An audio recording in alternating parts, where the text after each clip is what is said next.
안녕하세요. 교통사고 보상에 대해서는 가장 쉽고 정확한 정보를 전달해 드린다고 자부하는 보상가배상TV입니다. 오늘 주제는 뭐냐면요.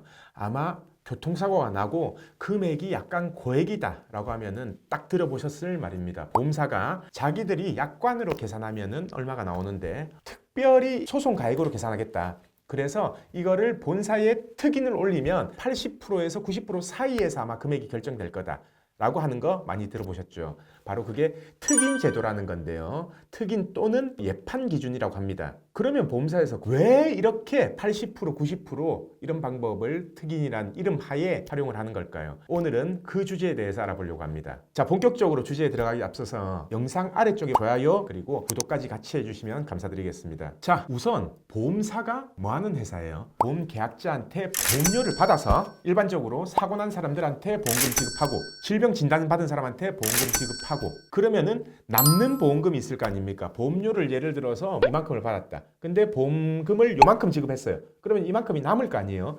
이게 바로 보험사의 이득인 겁니다. 이 이득을 가지고 투자를 하고 이익을 남기는 회사가 바로 보험사예요. 당연히 받는 보험금 대비 나가는 보험금이 작게 되면은 이익이 훨씬 더 많이 남겠죠. 그러면 보험사가 보험금에 대해서 잘 지급하려고 하겠습니까? 잘 안 지급하려고 하겠습니까? 당연히 보험사 말은 그래요. 정확하게 지급하겠다라고 하지만은 제가 생각했을 때는 정확하게 지급하는 것보다요. 꼭 줘야 되는데도 안 줄 이유가 한 개라도 있다라고 하면은 그거에 대해서 트집을 잡는 겁니다. 자, 교통사고가 나도 마찬가지예요. 오늘 알려드릴 주제도 바로 여기에 관한 겁니다. 보험사에서 보험금, 합의금을 뽑는 방식은 두 가지예요. 이 두 가지 외에는 없습니다. 자, 첫 번째 방식이 뭐냐? 약관, 자동차 보험 약관 있죠? 가입하면 주는 책자.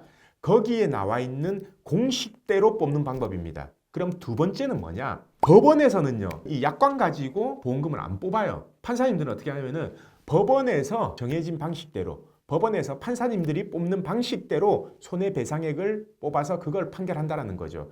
그래서 첫 번째는 약관 그대로 뽑는 방법, 두 번째는 법원에서 이용하는 방법, 이 두 가지가 있다는 겁니다. 자, 보험사에서요, 약관대로 뽑는 방법보다 법원에서 뽑는 방식대로 뽑는 게 보험금이 더 많이 나와요. 금액이 더 많이 산출됩니다. 대략적으로 뭐 나이대에 따라 다르지만은 보통 한 30% 정도 차이가 난다라고 보면 돼요. 여러 가지 이유가 있지만 법원에서 뽑는 방식은요, 위자료도 약관보다 높아요.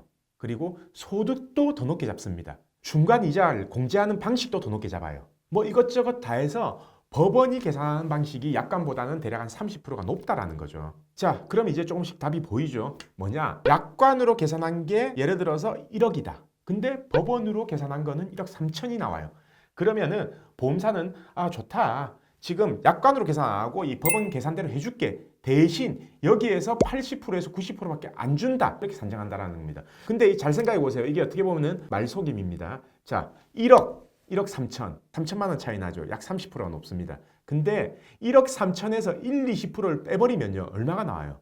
내나 이거하고 비슷하게 나와요. 뜯어놓고 보면은 결국 보험사가 소송을 방지하기 위해서 인심을 쓰는 것처럼 보이지만 실제로 계산해놓고 보면은 큰 차이가 안 난다는 거죠. 그러면 우리는 어떻게 해야 되겠어? 이걸 다 받던지 아니면 진짜 소송 가서 법원 판단을 받아봐야 되겠죠. 자, 이걸 왜 그렇게 하냐면요. 이거는 모든 보험사 공통이에요. 요새는 80%는 잘 없습니다. 보통 90%까지는 주거든요. 자, 이게 특인율, 재심률이라고 하는데 모든 보험사의 공통사항이고 내부 지침이에요. 왜냐? 예상되는 거 100% 다 줄 거면 그냥 소송하지 왜 합의를 하냐? 조금이라도 거기서 아끼려고 합의로 끝내는 거 아니냐? 그래서 결국은 100% 다 주는 보험사는 절대 없다라는 겁니다. 표면적으로 보면요, 이 10% 때문에 소송을 하냐 마냐냐 이게 이제 결정되는 거거든요. 근데 사실 10% 때문에 소송하고 안 하고 결정되는 게 아니에요. 왜냐? 숨어진 다른 게 있습니다. 자, 우선 보험사는 위자료를 1억으로 계산하는 게 아니에요. 8천만 원으로 계산합니다. 근데 법원은요, 최소 1억으로 계산을 해요.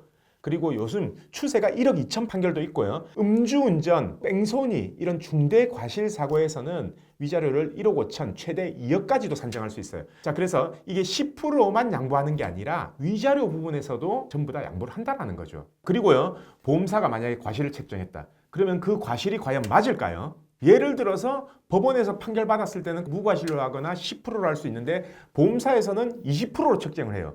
그러면은 아까 10%만 빠지는 게 아니라 과실 부분도 더 참작이 됐다라는 거죠. 그리고 보험사가 책정한 장애율, 소득은요. 그리고 향후 치료비 이런 것들이 적당하게 책정해서 진짜 맥스 금액의 90%만 준다. 당연히 합의를 해야죠. 근데 결코 그렇지 않다라는 겁니다. 그러면은 10%만 양보하는 게 아니라 소득, 위자료, 과실, 장애율, 그리고 향후 치료비까지 전부 다 양보하게 돼버리는 거죠. 그래서 교통사고 피해자라면 꼭 내가 받을 정확한 보험금이 얼마고 보상금이 얼마일지를 연구하고 공부하고 계산을 해보고 그거에 맞게끔 정당한 요구를 하고 보상금이 얼마인지를 정확하게 알고 있어야 된다라는 거죠. 보통 소송을 가기 싫어서 소송이 길어지기 때문에 당장 돈이 필요해서 합의를 하게 되는 거죠.